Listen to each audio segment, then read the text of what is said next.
but government as the problem. And with that, I would like to introduce Art Robinson so that he can give his comments.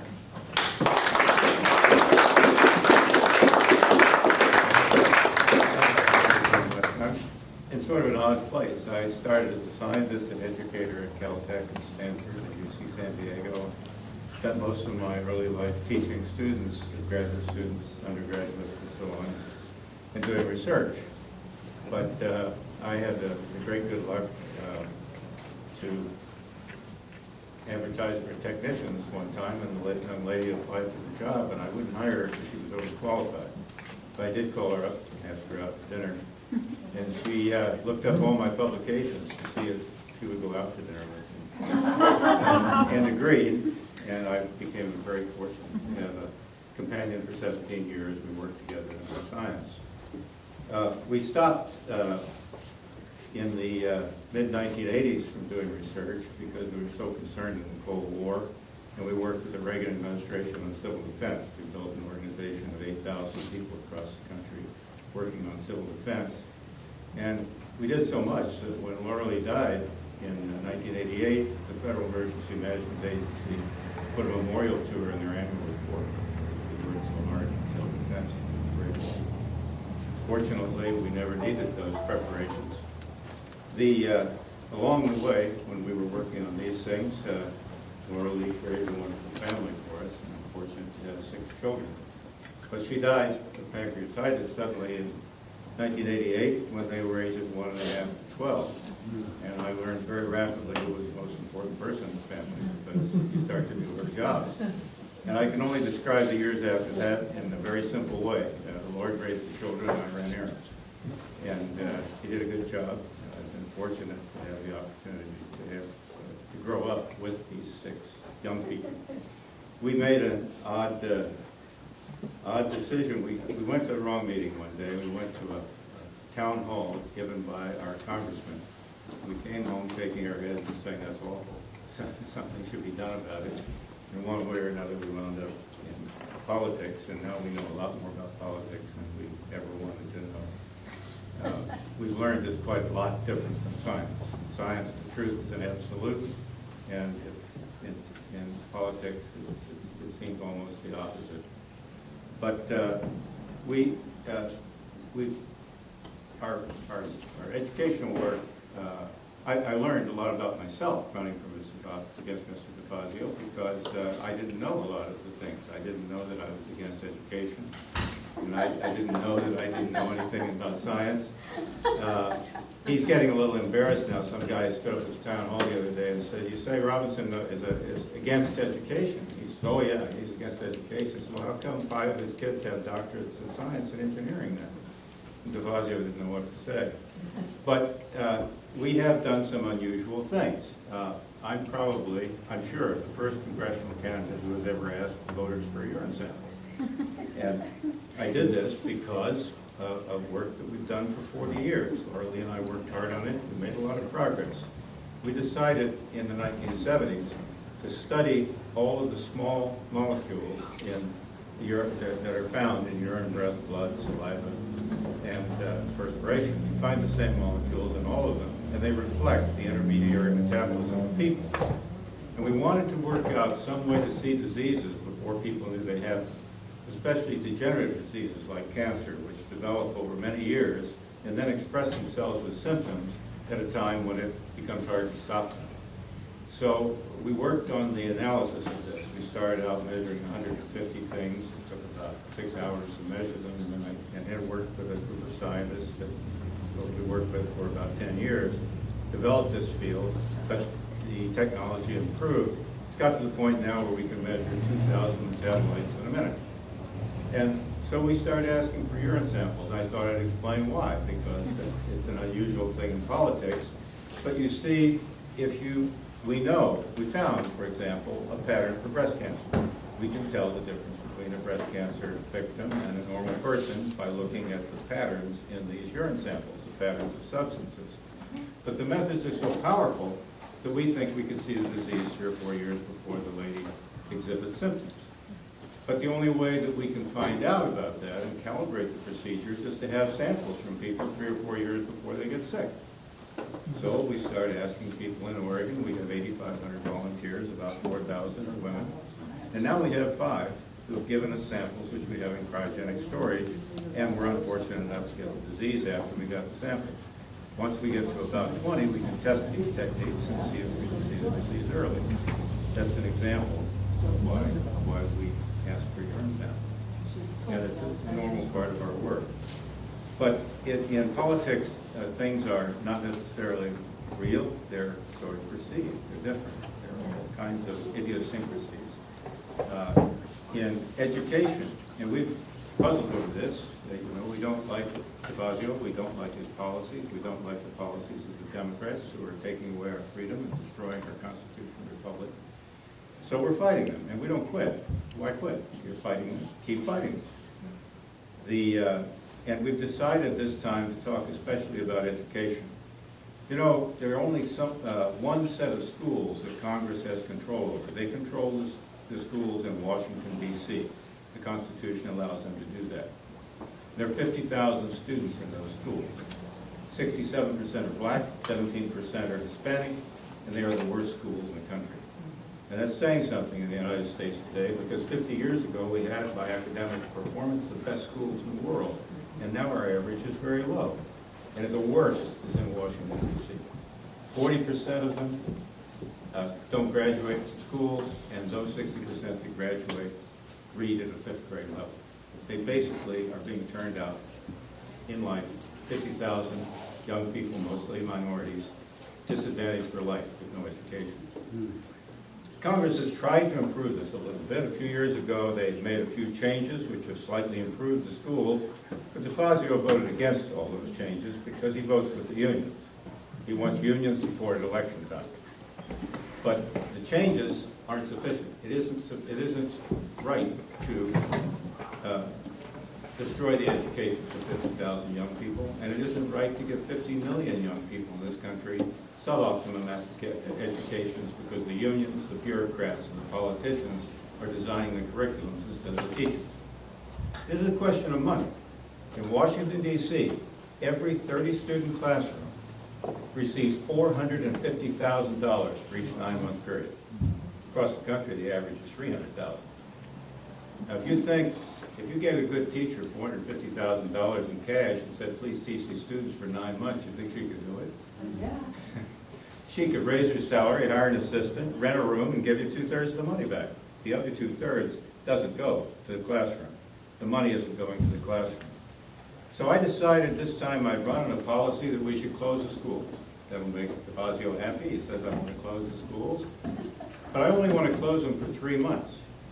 In D.C., which a congressman has responsibility for, I think I could convince the Congress to close the D.C. schools in June, fire everybody, bring people in to examine all the teachers, rehire all the teachers, except perhaps a few bad ones, replace those, and then spend the next 2 months revising the curriculum until those students have a decent education, which they're entitled to. One thing we'd never rehire, however, is the bureaucrats. Don't rehire the union hacks, don't rehire the bureaucrats. Let the teachers do the administration too. My mother and uncle were both school teachers, and my uncle came back after the war, started teaching school in Iowa. He taught a full load of classes, and they gave him a few bucks extra to be superintendent of schools. We don't need to spend 2/3 of our education money on people who don't teach. I think that the D.C. schools should be an example for the country. They should be the best schools in the country. They should set an example for all the schools across the country instead of being the worst. And I think if we can convince the states and the people to put a voucher system in, we'd have a competitive environment in which all of our schools could rise and be the best in the world again. This, I think, is a worthwhile goal. There are many things I could talk to you about. You've heard me talk many times before. We're fighting to preserve a constitutional republic on a democratic playing field. Our people have been taught that if they can get 51% of the votes, they can take away 100% of the people's property. And we're about halfway to socialism. We must save the republic. That's why I support Donald Trump. I think he's a good step back and a step in the right direction. You don't see very many Robinson signs out here now. You know, usually the roads are paved with them. And I thought I'd explain why. There are only 5 of us there right now, four of my children and me, and a couple of other people working especially. But we put up so many signs in those previous elections that we got sort of excited about it, and my sons bought some old equipment, renovated it, and now they're making signs for 150 candidates, and they don't have time to put up our signs. And all of our signs were put up by my sons and daughters, but when they put up the highway signs, and then they get contagious, and you guys would go out and put yard signs up, and it was fabulous. The one man that helped a lot and did a lot of those signs that isn't in our family told me the other day we were being criticized because we weren't putting up our signs. But he's putting up Trump signs all the time. And I said, keep putting up Trump signs, a lot more important than Robinson signs. And I think, I hope perhaps you'll see it out, because we're trying, we'll work hard, but maybe not as much on the signs because we're doing things. And the boys are doing some good. They put these signs out at cost, and they're high quality ones. Almost every sign in this room was made by them. And we've already pumped about $100,000 into these candidates because of the cost of the signs, much lower. But the main thing is that we have to get rid of these career politicians. Once they're in office, they do things to keep themselves in office. And one of the things my friend Harrison Schmidt taught me, I won't talk all, I know there are other people, but I wanted to mention this one thing. Harrison Schmidt was the last man to pilot a craft onto the surface of the moon. But like me, he's a Caltech scientist. And Harrison, because of his fame, became a senator. And he served in New Mexico, senator from New Mexico for 6 years. And he told me there was a difference between him and the other 99. When a problem would come up, his training was to propose a solution. That's what scientists do. He didn't propose that all the solutions were right. He just would try. He proposed a solution. So nobody else in the room was interested in solving the problem. The politician doesn't want the problem to go away. He wants to figure out a way to ride on the problem for personal gain. An example is the VA. Now, Mr. DeFazio goes down and gives speeches in Roseburg all the time about how he wants to improve things at the VA. And veterans call his office and he helps them with these problems and gets a lot of votes from the constituent service and probably from all these speeches about what he wants to do to help the VA, but he doesn't want those problems to go away because he gets benefit from them. It's not hard to solve the problems. Our country has promised every veteran the best medical care that America has to offer, as in exchange for partly thank him for his service, his or her service. That's easy. Give everybody a card. You can go into any medical institution in this country, 100% paid for. Go wherever you want. You want to go to the VA, fine. Go to the Mayo Clinic, fine. Doesn't make any difference. Go where you want. The problem's done. Why hasn't that been done? It hasn't been done because the politicians ride on the problem. They give speeches about the problem. They have new plans to solve the problem, but they never want the problem solved. Another example, of course, is our logging industry. They let our industry be destroyed all over southern District 4, destroyed. But did they use their prestige as congressmen, leading the commissioners in to demand the federal government solve that problem and honor its contracts and let our industry survive? No, they got us some welfare.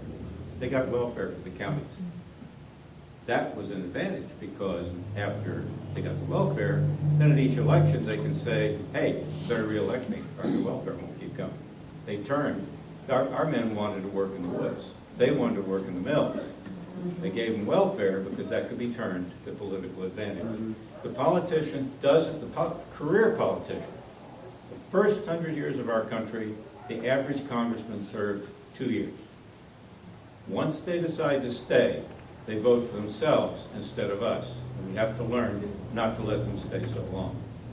I think that it's a good idea maybe to have a scientist or two in Congress. We're a little bit crazy, but we do have different ideas. But it's not a good idea to have career politicians, certainly people who stay for 30 years. Fazio hasn't done very well down in this area, even with the VA advantage he has. We've won Douglas County, Lynn County, Curry County, and Josephine County, all 3 elections. But we've had a very hard time in Lane and Benton. And part of the reason is those counties are thriving. A hose of huge amounts of government money goes into both counties, and they're prospering there. After you get north, south of Eugene, there's not much prosperity in District 4. In any case, I hope you don't mind that I did this again.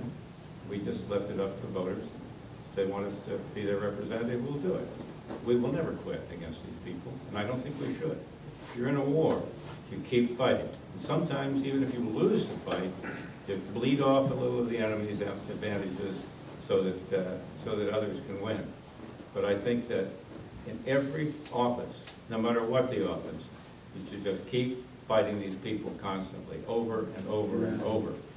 We don't want to lose our constitutional republic, and everyone in this room, of course, is trying hard to keep it. I want to thank you very much. You and I had some differences, but you've done wonderful things, and I thank you for what you've done.